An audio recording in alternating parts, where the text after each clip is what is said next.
carrying this 18 lot 5-13 Bogus Place, property front, Route 31 North. Use variance, preliminary and final site plan approval. Mr. Clerico. Yes, good evening. This application was before the board back in December. There were some open items associated with the submission. There was a resubmission in February, at which point I updated my initial report on completeness for that aspect. Relatively minor items that the board would need to deal with tonight. For the sake of summary, they were filing the official applications with the Water and Sewer Department.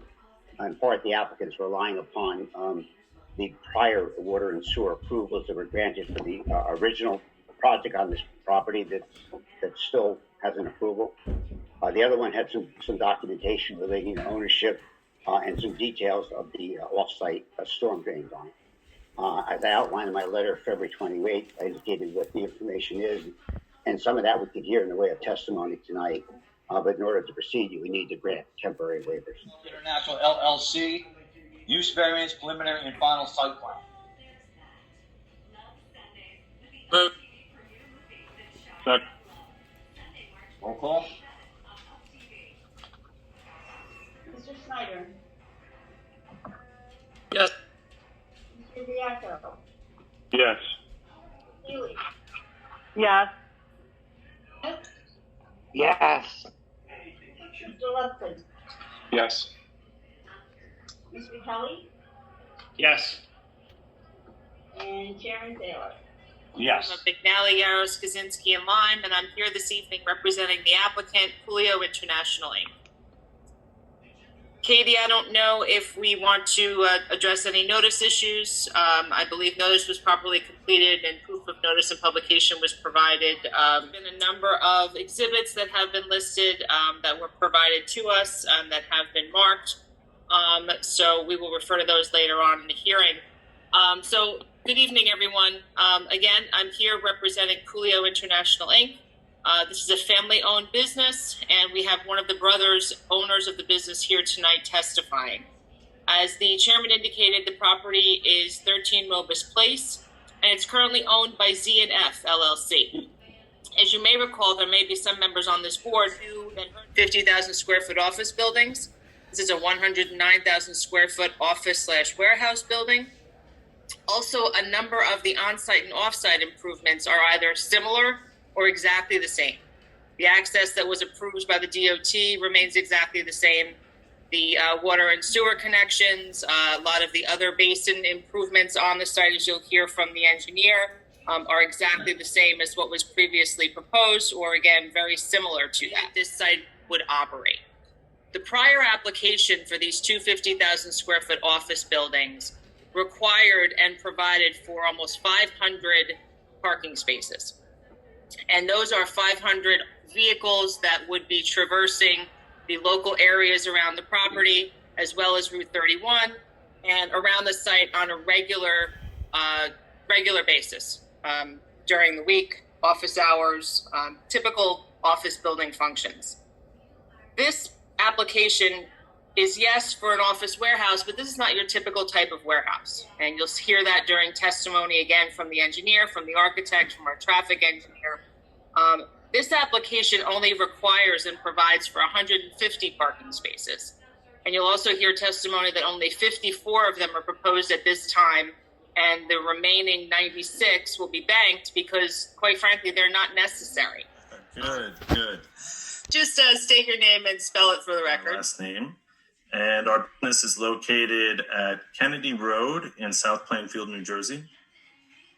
All right, Chris, tell us about yourself and give the board a little flavor for your family's business, what you've done in the past, and what you're looking to do in the future. Sure. So as Karen mentioned, we are a family business. We have been in business since 1955. So we are a little over 65 years since the company was started. We are currently in our third generation as a family-owned manufacturer and distributor of seasonal products, with our core product being Christmas trees. We previously manufactured our products in New Jersey for 37 out of those 65 stores. I am vice president at the company, and I started working. We are, as I said, our core product is Christmas trees, and we are a seasonal business, and we are the plan for this site, for this proposed site in Clinton, is to make it our home office. It's going to be our main office and our warehouse location. And the plan for this location would be for the owners of the company to work there, which would be myself. I have two brothers, and my father is actually still involved in the business. So he would also be working there, along with our accounting department, customer service department, and also our warehouse team. Most of the employees are in the general Clinton area or vicinity, or all along the Route 78 corridor for the most part. And we currently have 25 employees in South Plainfield, and the plan would be to expand probably to a maximum of around 40 people during our peak season time. And people would be part-time employees, again, during our peak season. So can you explain what a full-time employee is and a part-time employee is? Sure. So full-time being, of course, 5 days a week, year-round, a person that's part of our core peak season, which it can be quite a busy time. So we need extra help in the warehouse for the most part. So those part-time employees would mostly be warehouse employees, along with maybe a few customer service employees to help out during the busy season for customer service. Okay, great. So I think that's a good season, some peak hours, some peak times of the year. So why don't we address each one? When is your off season typically? We're going to call it that. Right. So our off season usually runs from January through June. That is our quiet time. Our peak season is usually fourth quarter. So right after that, in January, all the way until June, it is a much quieter time at the office. Then we have what I would call mid-season, which things start to pick up a bit, and that usually runs from June through our peak season is October through the middle of December, where most of our business is done for the entire year. So let's talk about each one separately then. So off season, you said, is January through June. Is that typically a Monday through Friday, or are there weekends involved as well? So during the off season, it's definitely a Monday through Friday. The hours that we normally operate are 8 in the morning until 5 in the afternoon. Then getting into mid-season, it still remains a 5-day a week, 8 to 5 schedule. And then during our peak season, October is generally a 5-day a week schedule, again, 8 to 5. But once we get to about November 1st, that is really crunch time for us. And during that period, people will normally come in for some overtime or stay longer during the work days. Would that still be a Monday through Friday, or would there be some weekend timing there as well? There would be some weekend timing during that approximately 4 to 5 week period. So from January to June, we typically have a daily pickup from UPS and FedEx of just one truck per day from each of those couriers. So that is that's the typical amount of traffic during that January to June period. When you go to our mid-season from... Let's stick with off-season real quick, because I want to talk about, I want to do the site. So during that January to June period, the container traffic is almost non-existent until you get closer to June. And then once you're get to about June, we will typically see containers start to come and arrive. So that traffic usually averages 1 to 3 containers per week. So that's off-season again, January through June, 1 daily UPS FedEx delivery, and 1 to 3 containers per week. Sorry, just to clarify, only June is when the containers start coming. Okay. Prior to that, let's call it January through May, their containers will normally not arrive during that time. Okay, so thank you for that. So January... The containers are 40-foot long containers, which is a standard shipping container. They are smaller than what you typically see from a tractor trailer on the highway, which is common to see at 53 feet long. So these are 40 feet, and they're a standard shipping size. Okay, great. So now let's move into mid-season. So we talked about what happens in June along with that 1 daily FedEx UPS pickup.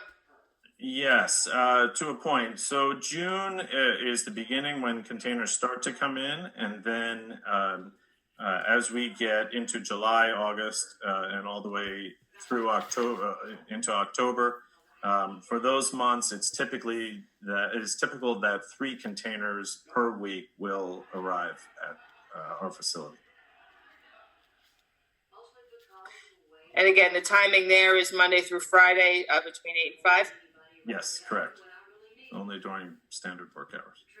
All right, and then tell me what happens once we get into October. So October through November, and then that November to December period.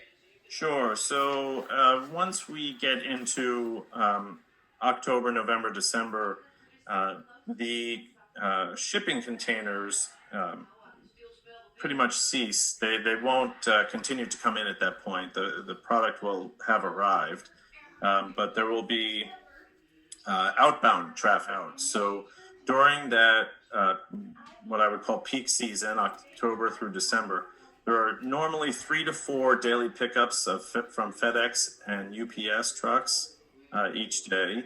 And then there will be 2 to 3 trucks that will come in, also get loaded with product and then leave. And are those the same size when you say trucks? They're the containers? That's the 40-foot long containers? So during that time, those are typically tractor trailers that you see on the highways all around the area. So those are longer trailers. Okay. It's been in the difference between a trailer and a container. If you could just clarify that for me, because a container to me is an overseas container that is a stationary without a chassis or wheels. Is that what you're referring to? That would be stationary, or is it other than that? No. So when we refer to containers, I guess we look at it differently or refer to it differently. I would be talking about an overseas shipping container, like you said, but mounted onto a chassis that gets picked up at the port, and then the warehouse, it gets unloaded, and that same day is driven off-site. Okay, thank you. And that is what we would continue to use. The trucks would enter there. They would go around to the back of the building. They would unload at the loading docks, and they would have to return out that same way that they came in, and they would have to go back out onto 31. Not only there are a couple of reasons for that. One is to keep the truck traffic on 31, and the second reason is because Mobus Place, if I understand correctly, has a weight limit, but loading and unloading, is that also within the 8 to 5 time frame? It is, yes. The trucks that come during standard business hours. Okay. And just to the point that the other gentleman made, I think the bigger question isn't when the cars should be entering, it's that the cars would, when they leave, because most of them are coming down 78, would then come down Mobis and go around to get on 78 East, rather than go back up 31 to have to turn back around on 31. So that, I think, was the bigger concern, is more in the afternoon, it sounds like, when everybody leaves, they'd all be leaving into our neighborhood. But my other questions are two of them. One, I still don't understand why you need 15 bays. And number two, what other products do you make or do you sell, or will you warehouse? I'll start with the products. We, aside from Christmas trees, which is the majority of our business, we also do spring floral items, and decorative wreaths, holiday wreaths and things for, let's say, Easter or other holidays. But that's a much smaller percentage of our business. And then going back to the number of bays, it relates back to the workings of the building. So, for example, if we had a small number of bays and we had to bring a truck in to one of those bays, but then we had to move the goods all the way down to the other end of the building, that would be inefficient. So the reason for the bays is just to have access to different parts of the building. It's not to accommodate lots and lots of trucks. It's just to have access to unload and store the product hopefully right in front of each bay. I think last month. Mr. Chairman, would like to offer him as an expert on behalf of the applicant in the field of engineering. Yes. Thank you. Okay, Wayne, I'm just pretty much going to let you loose. Describe the site and the proposal. I may interrupt you here and there with some clarifications, but why don't you give the board the benefit of it? I think as we've discussed previously, the site was the subject of a prior approval for an office use. Basically, the existing conditions of the site, at the time, some excavation work had taken place. The DOT driveway opening was cut in along Route 31, as was proposed on that project. But the site has otherwise remained vacant. The northwest corner of the site currently contains a well house and an easement for the community well. And cutting across the site from east to west, we have a water line easement for the town of Clinton. The majority of the rest of the site has a brush surface covering. We have some significant tree covering, essentially just along the northern property line, and a couple other sporadic areas of trees throughout. In terms of the site surroundings, to the north, as you've heard from some of the residents tonight, we have a housing development located in Clinton Township. To the east is a property owned by the Clinton Township Board of Ed, which has other commercial properties fronting on that directly across from us. So the proposal before us is a 100,000 square foot warehouse building for the Julio business. It's in the same general location as the two previously approved office buildings for the site. I think we did manage to probably pull this, the developed portion of the site a little further away than that prior approval. Just because we didn't need nearly as much parking as they had in that application. The primary parking for our site would be located on the southern side of the site, adjacent to Route 31. And much of the required ordinance parking is proposed to be banked rather than actually constructed, simply because, as you've heard from the applicant, the use doesn't really require it as it would in many other. Our demand was for 150 parking stalls, and we're proposing to construct 54 of those. If you like, I can pull up, do a share screen perhaps, and just show you the site plan. Oh, yeah. Please, if you would. Sure. This will be sheet 5 of the site plan set. So this is, part of our overall site plan package. And if you want, I'm sure that it's here on the Schedule A exhibits that Allison put together. A6 has been marked as preliminary and final site plan, originally dated October 19, 2020, revised through January 5, 2020. To the north, you see the loading dock areas, and on the southern side, Route 31 being here on the bottom of the page. In the gray hatching is what we're actually proposing to construct. You'll see some unhatched areas on the opposite side of the driveway, and then here on the western side of the property. That's the banked parking, which would be required, for a normal warehouse, but we're not proposing to construct it because ours doesn't really have that additional need. So we're showing Required, correct? So irrespective of whether or not there's any expansion, whether or not there's any need down the road, that parking is proposed there because it's required by the ordinance. Otherwise, we would be needing a variance from those parking requirements. Correct. So, we have to show that, we can accommodate, a compliant parking package, for a normal operation. Southern end of the site, the Route 31, the primary access, the existing curb cuts and pavement into the site currently exist. You can see where our hatching starts is essentially where we would pick up with the additional pavement. So just to describe the operation and what you kind of see going through the parking lot, those are our truck turning templates. The trucks would certainly be entering only off of Route 31. They would come to the rear. You can see just a general scheme of how one of those would back up within our loading area to the back of the loading docks, and then how they would be able to reverse and exit out. More permanent location for our office and our warehouse. We want to have everything under one roof. And we also chose it because there are a number of benefits. Having a facility as such that we are proposing would allow us to operate our company more efficiently. Also, the location is very convenient. It's right off of Route 78 and 31, so it gives us access to east-west and north-south corridors. And also, the town of Clinton also played a big role for several reasons.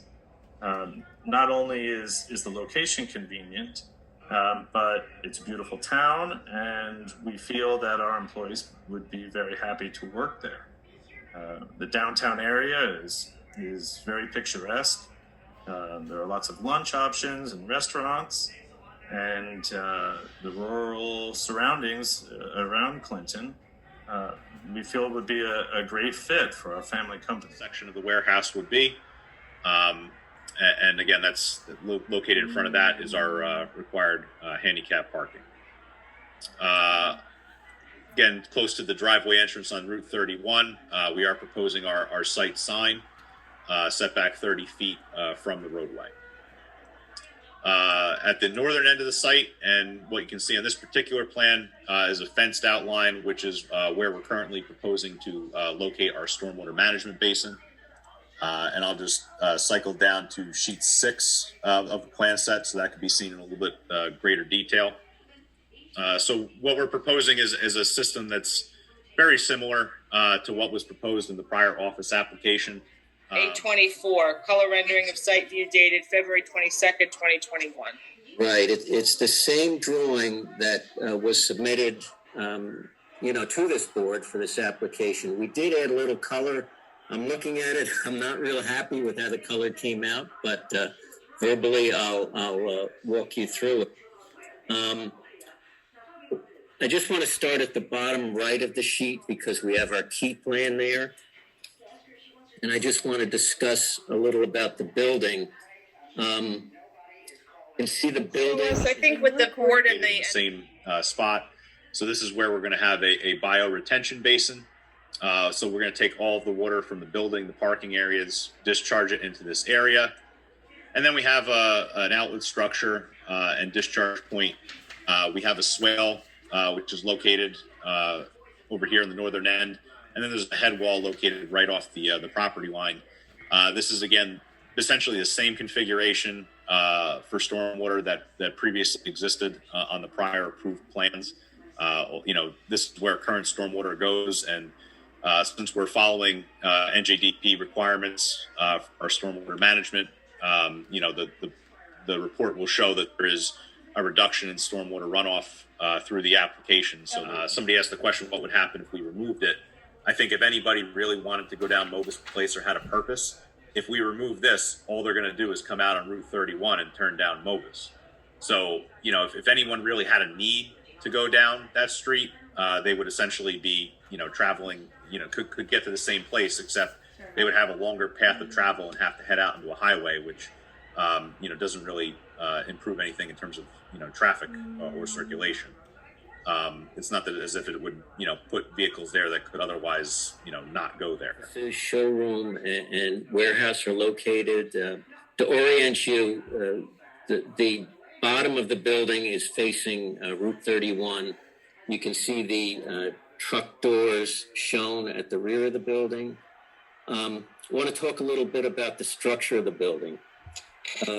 The building is going to be constructed of concrete exterior walls. They're also very insulated to a value of approximately R21. Again, we're designing here a very energy efficient building. Besides the concrete exterior walls, the rest of the construction is structural steel, including a steel deck. So, state noise code. You know, I think the testimony you've heard from the applicant is, you know, that there's a relatively infrequent, you know, truck traffic to the site, which is certainly atypical of a lot of warehouse uses. But, you know, the majority of the traffic is going to be from the passenger vehicles, which will be located, you know, on the other southern side of the building, away from the residences. The hours of operation are not, you know, outside of the normal daytime hours, so we don't really have any, you know, concerns with the lower nighttime noise standards. And certainly, I think pulling the project back as we have from the prior approval creates a little bit of extra separation, you know, that didn't, you know, previously exist. All the operations here, you know, obviously are, you know, testified to as taking place indoors. We do have a you know, trash enclosure proposed in the rear of the site, you know, for the relatively infrequent pickups and